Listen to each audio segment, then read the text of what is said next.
জয় মা তারা, জয় মা তারা, জয় মা তারা। নমস্কার, আপনারা শুনছেন কালীকথা। এখানে শুধুমাত্র গল্প নয়, গল্পের মাধ্যমে শিক্ষাও দেওয়া হয়।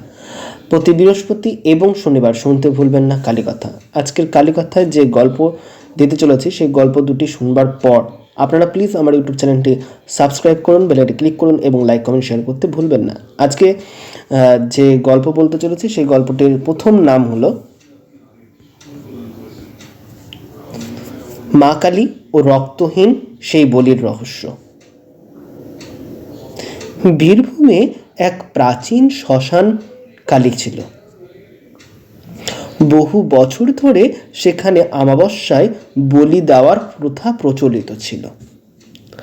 গ্রামবাসীরা বিশ্বাস করতেন মা যদি রক্ত না পায় তাতে মা রুষ্ট হবেন।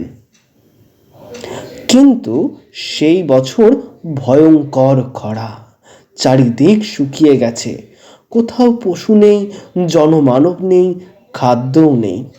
তবুও পুজো বন্ধ করা যাবে না। মন্দিরের প্রধান সাধক ঘোষণা করলেন, আজ বলি হবেই। ঠিক তখন এক অচেনা সন্ন্যাসী মন্দিরে প্রবেশ করলেন। তার চোখ গভীর, কণ্ঠস্বর খুবই শান্ত। তিনি বললেন, মা কালীর শক্তি ঠিকই, কিন্তু শক্তি ভয়ের নয়। এ শক্তি চেতনা জাগায় মানুষের মধ্যে। গ্রামবাসী তখন ক্ষুব্ধ হলেন। তবু অমাবস্যার রাত এগিয়ে আসতে লাগলো। বলি বেদিতে পশু আনা হলো। ঢাক বাজছে জোরে জোরে, মন্ত্র প্রতিধ্বনি হচ্ছে জোরে জোরে। হঠাৎ প্রবল ঝড়, কোথার থেকে যেন এই হাওয়া আসছে বোঝার উপায় নেই। প্রদীপ নিভে গেল, বলির ছুরি হাত থেকে পড়ে গেল সাধকের। পশুটি ছুটে পালালো ম্যা ম্যা করতে করতে। অন্ধকারের মধ্যে সবাই স্পষ্ট শুনল এক গভীর নারীর কণ্ঠস্বর।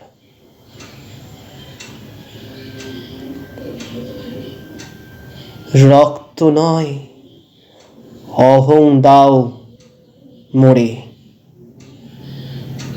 সকাল হলে দেখা গেল বলি বেদের ওপর লাল জবা ছড়িয়ে ছিটিয়ে পড়ে রয়েছে। কেউ রাখেনি, আর সেখানে সেই সন্ন্যাসীটাও নেই। সেদিন থেকে সেই মন্দিরে বলি প্রথা বন্ধ হলো। গ্রাম আজও এ কথা প্রচলিত থাকলেও তবে গ্রামে আর বলি হয় না। মা এখানে এখন আর রক্ত চান না, তিনি চান ভয়ের আসনে নন, শক্তির আসনে এবং চেতনা জাগাতে। তো এই গল্পটির নাম হলো শর্ট ফর্ম, আমি ছোট করে একটা গল্পের নাম দিয়েছি বলি প্রথা। তো এই গল্পটা কেমন লাগলো তা জানাতে ভুলবে না। জানাতে হলে আমার ইউটিউব চ্যানেলটি সাবস্ক্রাইব করতে পারো এবং বেল আইকনটি ক্লিক করতে পারো ও লাইক কমেন্ট শেয়ার করতে ভুলো না।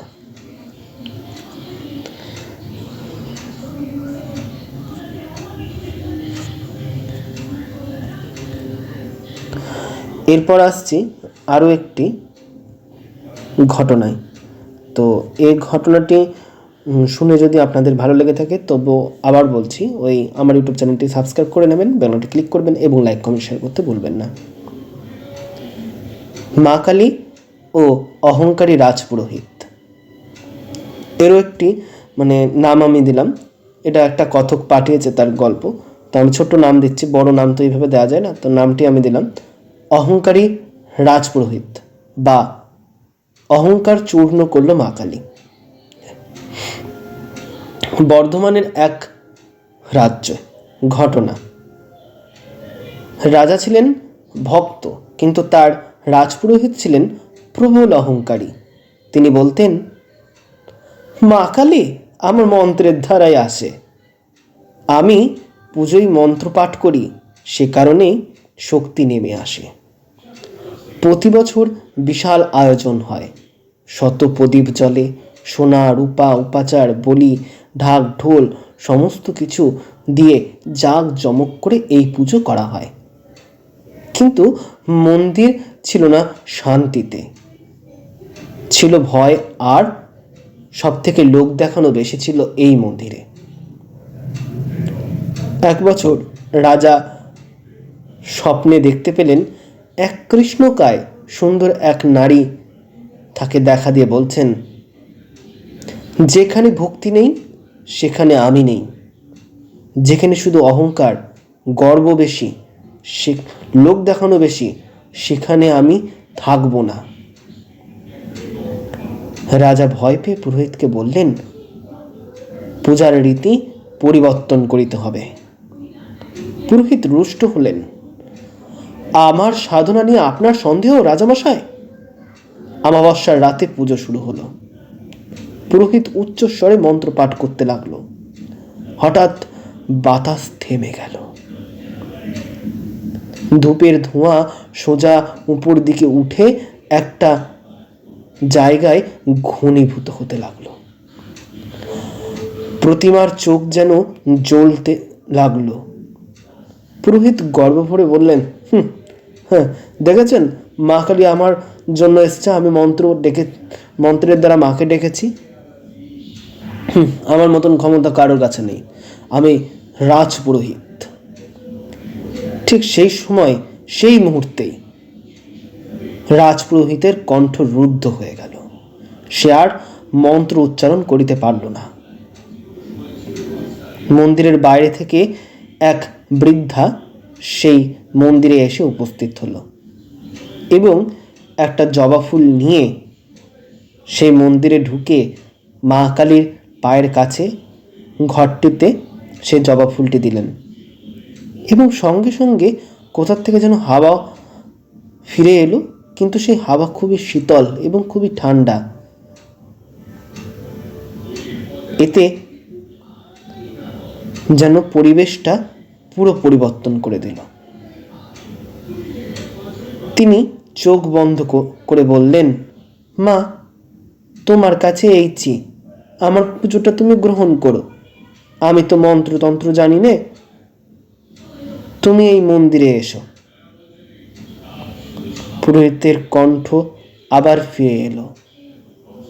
সে কাঁপা কাঁপা গলায় বলে উঠল, হে কি, পরিবেশটা আবার ঠান্ডা হয়ে গেল কি করে? তখন সে বুড়িমার কাছে গেল এবং বুড়িমাকে জিজ্ঞেস করলো, আচ্ছা বুড়িমা, আপনি কি মন্ত্র জানেন? তাহলে পুজো করলেন কিভাবে? তখন সেই বুড়িমা বললেন, আমি মন্ত্র জানি নে বাবা, আমি শুধু আমার হৃদয় থেকে যেটা চাই তাই সেইভাবে সরলভাবে আমি মাকে ডেকেছিলাম। ব্যাস, মা তাতেই শান্ত হয়ে গেলেন। এটুকুই, আমি এর থেকে আর বেশি কিছু জানি নে। তখন রাজপুরোহিত সে তার অহংকার ত্যাগ করলেন। তিনি বললেন, আমি কে? এই মন্ত্র তো তারই দান। তিনি দিয়েছেন আমাকে মন্ত্র বলার শক্তি, তিনিই জুগিয়েছেন। তাহলে আমি কে? আমি তো তুচ্ছ। না, আজ থেকে আর অহংকার করে নয়, আমি এই বৃদ্ধ বুড়ি মানুষটির থেকেই এই শিক্ষা নিলাম যে সরলভাবে মায়ের পুজো দেব, অহংকার দেখিয়ে ভয় দেখিয়ে নয়।